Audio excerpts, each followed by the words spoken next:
Good afternoon. My name is Clarence Rose. My name is Quaylen Holloman. My name is Amon Farrell. And my name is Jordan Williams. And this is our briefing on cybersecurity risk. So an overview of our presentation is going to be risk to core business, strategies to reduce risk, and any implementation of high priority recommendations.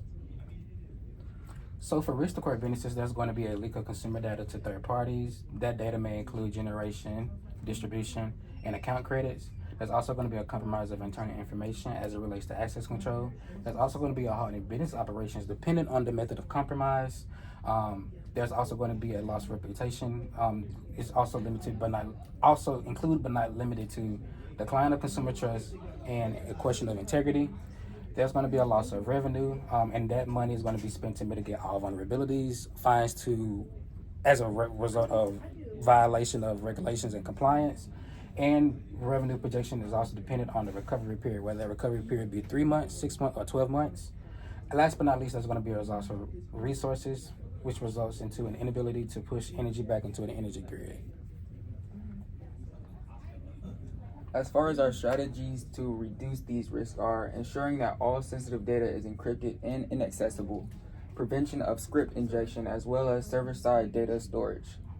For ensuring that all sensitive data is encrypted, we have encrypting sensitive data using TLS, only collect and store data that is essential, i.e. data minimization, and implementing role-based access control. For prevention of script injection, we have intrusion detection, input validation, and use of parameterized statements. As far as server-side data storage goes, we have encoding value sent and received from the server, limit data exposure, and two-factor authentication. So for some high priority recommendations, we have the implementation of automatic data monitoring, the consistent surveillance of traffic is a mandatory, and prevention of potential attacks has a low cost benefit. Mandatory staff meetings are also going to be an essential. We are going to have to introduce the staff to basic interfacing tutorials and overall documentation, and recommended free resources that we have listed here are Prometheus, which is a scalable but limited amount of scalability resource that we have access to for about 3 months based on our projections. AWS Organizations is a completely free and scalable tool that we have access to, and it's up to 12 months. You can probably do some testing period within that time. AWS Control Tower is also completely usable and scalable to an unlimited amount. I will be speaking about the implementation timeline and budget. First, we can do an annual staff training, which we'll set 2 weeks for, and within those 2 weeks, we'll train our staff on system tools, try simulations of potential attacks, confidentiality, and security awareness.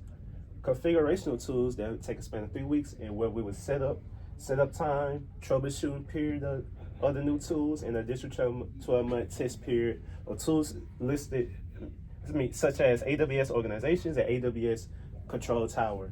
Last, for budget, we'll have a 500 terabyte backup data storage, and we estimated cost to be around $10,800. We came up with that cost due to knowing that it costs 2 cents per gigabyte, so 500 terabytes would estimate cost to $10,800. And for trial simulations, as it relates to phishing attacks and access control vulnerabilities, we set an expense around $8,000.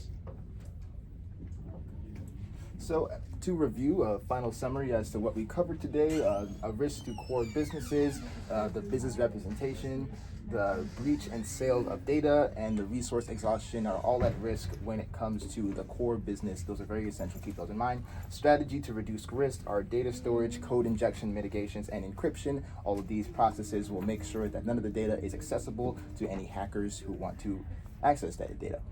High priority recommendations, like we mentioned before, AWS tools, implementation, and staff training are all essential and important to make sure that everyone who has access to this information is completely aware of it. Thank you. Once again, my name is Clarence Rose. Jordan Williams. Amon Farrell. And Quaylen Holloman.